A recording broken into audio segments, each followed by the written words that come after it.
بسم اللہ الرحمن الرحیم یا ایہا الذین آمنوا اتقوا اللہ ولتنظر نفس ما قدمت لغد واتقوا اللہ ان اللہ خبیر بما تعملون۔ اے ایمان والو، اللہ سے ڈرتے رہو اور ہر شخص کو دیکھنا چاہیے کہ اس نے کل یعنی آخرت کے لیے کیا سامان بھیجا ہے، اور ہم پھر کہتے ہیں کہ اللہ سے ڈرتے رہو، بے شک اللہ تمہارے سب اعمال سے خبردار ہے۔ بسم اللہ الرحمن الرحیم، الحمد للہ رب العالمین، والصلاة والسلام على اشرف الانبیاء والمرسلین وعلى آلہ واصحابہ اجمعین ومن تبعہم بإحسان الى یوم الدین۔ قابل صد احترام حضرات شائقین و شائقات سچا پیغام، السلام علیکم ورحمۃ اللہ وبرکاتہ۔ آج کی محفل میراث النبی کے نورانی پروگرام میں آپ کا استقبال ہے۔ اہلا و سہلا مرحبا۔ ہم آپ تمام حضرات و مستورات کا خیر مقدم کرتے ہیں۔ محترم حضرات و خواتین، تعلیم کا آغاز ہو رہا ہے۔ سب سے پہلے آداب تعلیم کا لحاظ کرتے ہوئے تعلیم کی طرف متوجہ ہو جائیں۔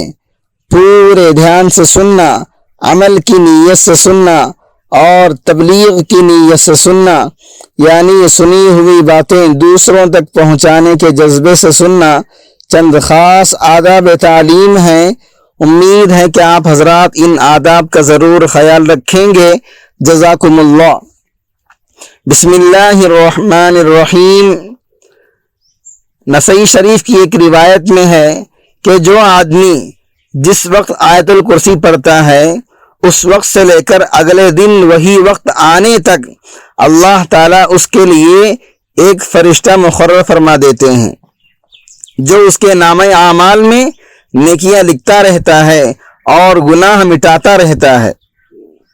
اب اگر کوئی آدمی روزانہ ہر فرض نماز کے بعد ایک مرتبہ آیت الکرسی پڑھ لیا کرے تو روزانہ کم از کم 5 فرشتے اس کے نام اعمال کا آپریشن کرنے کے لیے مقرر ہو جائیں گے۔ وہ فرشتے اس کے گناہوں کو مٹاتے رہیں گے اور نیکیاں لکھتے رہیں گے۔ لیکن یہاں ایک بات سمجھ لیں، وہ یہ کہ گناہوں سے مراد گناہ صغیرہ ہیں۔ اللہ تعالیٰ بہانے بہانے سے گناہ صغیرہ معاف فرماتے رہتے ہیں، اور بے شمار اعمال صالحہ کے ذریعے بھی اللہ تعالیٰ ان سے درگزر فرماتے رہتے ہیں۔ جیسے وضو کے ذریعے اعضاء کے گناہ دھل جاتے ہیں۔ ایک نماز کے بعد جب بندہ دوسری نماز پڑھتا ہے تو دونوں نمازوں کے درمیان کے وقت میں جو گناہ صغیرہ کیے تھے وہ سب معاف ہو جاتے ہیں۔ اس طرح روزانہ 5 وقتوں کی نماز پڑھنے سے 24 گھنٹے کے صغیرہ گناہوں کی مغفرت ہوتی رہتی ہے، اور جمعہ کی نماز پڑھنے سے ایک جمعے سے دوسرے جمعے کے درمیان کے صغیرہ گناہ معاف ہو جاتے ہیں۔ رمضان کے روزے رکھنے پر ایک رمضان سے دوسرے رمضان کے درمیان میں کیے ہوئے صغیرہ گناہ معاف ہو جاتے ہیں۔ کبیرہ گناہوں کے بارے میں ضابطہ یہ ہے کہ جس گناہ کبیرہ کا تعلق اللہ تعالیٰ کی ذات سے ہے، مثلا شراب پینا یا جھوٹ بولنا یا بدکاری کرنا وغیرہ، اس قسم کے گناہوں میں اللہ تعالیٰ سے سچی پکی توبہ کر لینا کافی ہے۔ البتہ توبہ کے لیے 3 شرائط کا ہونا ضروری ہے۔ پہلی شرط یہ ہے کہ آدمی اس گناہ پر نادم اور شرمندہ ہو۔ دوسری شرط یہ ہے کہ اس گناہ کو فوراً چھوڑ دے، اور تیسری شرط یہ ہے کہ آئندہ گناہ کے نہ کرنے کا پختہ عزم کر لے، اور پھر توبہ استغفار کرے تو وہ تمام گناہ معاف ہو جاتے ہیں۔ اور اگر وہ گناہ ایسا ہے کہ اس میں اللہ تعالیٰ کی نافرمانی کے ساتھ ساتھ کسی بندے کی حق تلفی یا اس کے ساتھ زیادتی ہوئی ہے، مثلاً کسی کو ناحق مارا یا کسی کو تانا دیا، کسی کا دل دکھایا، کسی پر بہتان لگایا یا کسی کو مالی نقصان پہنچایا یا کسی کی اجازت کے بغیر اس کا مال کھا لیا یا کسی کی امانت میں خیانت کر لی، یہ سب کام ایسے ہیں کہ ان میں اللہ تعالیٰ کی نافرمانی بھی ہے، کیونکہ اللہ تعالیٰ نے ان باتوں کو حرام قرار دیا ہے اور بندوں کے ساتھ بھی زیادتی پائی گئی ہے۔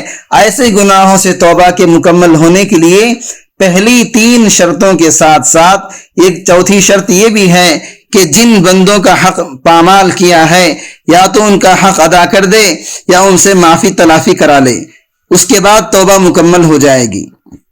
بہرحال کبیرہ گناہ توبہ کیے بغیر معاف نہیں ہوتے، اور صغیرہ گناہ اللہ تعالیٰ اپنے فضل و کرم سے نیک اعمال کے ذریعے بھی معاف کر دیتے ہیں۔ لہذا آیت الکرسی کی یہ جو فضیلت آئی ہوئی ہے، اس کے پڑھنے پر اللہ تعالیٰ ایک فرشتہ مقرر فرما دیتے ہیں جو اس کے گناہوں کو اس کے نامہ اعمال سے مٹاتا رہتا ہے۔ اس سے مراد صغیرہ گناہ ہیں، کبیرہ گناہ مراد نہیں ہیں۔ اس لیے ہمیں ہر فرض نماز کے بعد 1 مرتبہ آیت الکرسی پڑھنے کا معمول بنا لینا چاہیے، تاکہ روزانہ 5 فرشتے ہمارے نامہ اعمال میں نیکیاں لکھنے اور گناہ صغیرہ مٹانے پر مقرر ہو جائیں۔ محترم ناظرین کرام، اس دینی اور ایمانی بیان کو سننے کے دوران ہی اس کو لائک کر دیجئے اور شیئر بھی کر دیجئے تاکہ دوسرے بھی اس سے فائدہ اٹھا سکیں۔ اللہ آپ کو جزائے خیر عطا فرمائے۔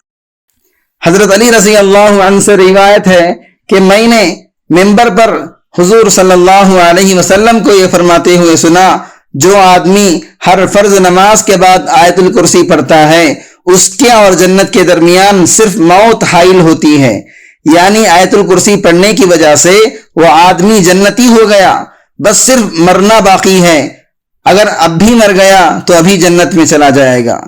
اس فضیلت کا مطلب یہ ہے کہ آیت الکرسی پڑھنے کی بذات خود یہ فضیلت ہے کہ اگر اس آدمی کے جنت میں جانے کے لیے کوئی اور چیز رکاوٹ نہ ہو تو تنہا اس کا یہ عمل بھی اس کو سیدھا جنت میں لے جانے والا ہے، لیکن اگر جنت میں جانے کے لیے دوسری رکاوٹیں واقع ہو گئیں، مثلا اس کی گردن پر کبیرہ گناہوں کا بوجھ ہو یا حقوق العباد میں اس نے کوتاہیاں کی ہوں، تو یہ گناہ کبیرہ اور دوسروں کے حقوق پامال کرنا اس کے جنت میں جانے سے رکاوٹ بن جائیں گی۔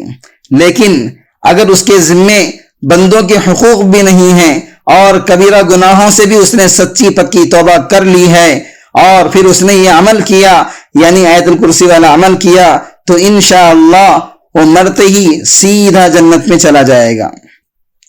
دوسری بات اس حدیث میں یہ ہے کہ آیت الکرسی پڑھنے کا دائمی معمول نہیں بناتا ہے مگر وہ آدمی جو صدیق ہو یا عابد ہو، یعنی ہر آدمی اس کا معمول نہیں بنا سکتا، بلکہ عام طور پر اس کے پڑھنے کی توفیق ان لوگوں کو ہوتی ہے جو عبادت گزار ہوتے ہیں اور اطاعت شعار اور فرما بردار ہوتے ہیں، آخرت کی فکر رکھنے والے ہوتے ہیں۔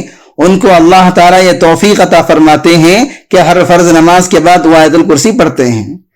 اس میں ایک بڑی بشارت کی طرف اشارہ ہے کہ جس آدمی کو ہر نماز کے بعد آیت الکرسی پڑھنے کی توفیق ہو جائے تو یہ اس بات کی علامت ہے کہ اللہ تعالیٰ نے اس کے ساتھ خیر کا ارادہ فرما لیا ہے اور وہ اللہ تعالیٰ کے فضل سے عابد ہوگا یا انشاءاللہ صدیق کے مرتبے تک پہنچ جائے گا۔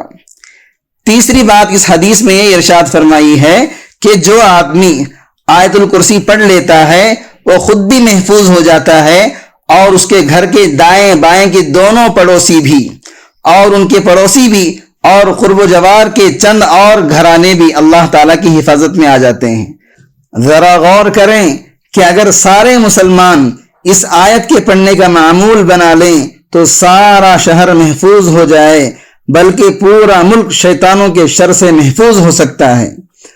حضرت علی رضی اللہ عنہ سے ایک روایت مروی ہے کہ آپ صلی اللہ علیہ وسلم نے ارشاد فرمایا، جو آدمی رات کو 1 مرتبہ آیت الکرسی پڑھ لیتا ہے تو اس گھر سے شیطان 40 دن اور 40 رات کے لیے دور ہو جاتا ہے، یعنی 40 دن تک وہ گھر شیطان سے محفوظ ہو جاتا ہے اور 40 رات تک اس گھر میں کوئی جادوگرنی یا جادوگر داخل نہیں ہو سکتا اور وہ گھر جادو کے اثر سے محفوظ رہتا ہے۔ اے علی، تم خود بھی آیت الکرسی کو سیکھ لو اور اپنے گھر والوں کو بھی سکھا دو اور اپنے پڑوسیوں کو بھی سکھا دو۔ اللہ تعالیٰ نے اس سے بڑی کوئی آیت نازل نہیں فرمائی ہے۔ 3 چیزیں ایسی ہیں کہ اگر انسان ان کو اپنی زندگی کا معمول بنا لے تو انشاءاللہ اس کو کبھی کوئی چیز نقصان نہیں پہنچا سکتی۔ ایک آیت الکرسی، ایک قل اعوذ برب الفلق اور ایک قل اعوذ برب الناس، یہ تینوں چیزیں حفاظت کے لیے بہت اہم درجہ رکھتی ہیں۔ اگر کوئی آدمی اپنا یہ معمول بنا لے کہ 7 مرتبہ آیت الکرسی پڑھ کر اپنے دونوں ہاتھوں پر دم کر کے اپنے پورے جسم پر ہاتھ پھیر لے اور پھر قل اعوذ برب الفلق 7 مرتبہ پڑھ کر اسی طرح دم کرے، پھر قل اعوذ برب الناس 7 مرتبہ پڑھ کر اسی طرح دم کرے، تو انشاءاللہ جنات سے، عصیب سے، جادو سے، نظر بد سے اور تمام موذی چیزوں سے یعنی تکلیف دینے والی چیزوں سے اس کی حفاظت ہو جائے گی۔ اگر کسی کو نظر لگ گئی ہو یا جادو یا جنات کا اس پر اثر ہو گیا ہو تو اس کا بھی یہی علاج ہے، روزانہ صبح اور شام 7 مرتبہ پڑھ کر دم کر لیا کرے اور کم از کم 21 روز تک یہ عمل کرے تو اللہ تعالیٰ کے فضل سے اس کا اثر دور ہو جائے گا اور زندگی بھر کا معمول بنا لیا جائے تو بہت ہی اچھا ہے۔ ورنہ کم از کم ہر نماز کے بعد 1 مرتبہ آیت الکرسی اور 4 قل پڑھنے کا معمول رکھے اور سوتے وقت 4 قل 3 مرتبہ پڑھ کر اپنے اوپر دم کر لیا کرے۔ یہ چیزیں ہیں ایسی ہیں جو اللہ تعالیٰ اور اس کے رسول صلی اللہ علیہ وسلم نے ہماری حفاظت کے لیے بتائی ہیں اور یہ احادیث طیبہ سے بھی ثابت ہیں۔ کفارہ مجلس کی دعا پڑھ لیجئے۔ سبحانک اللہم و بحمدک، اشہد ان لا الہ الا انت، استغفرک و اتوب الیک۔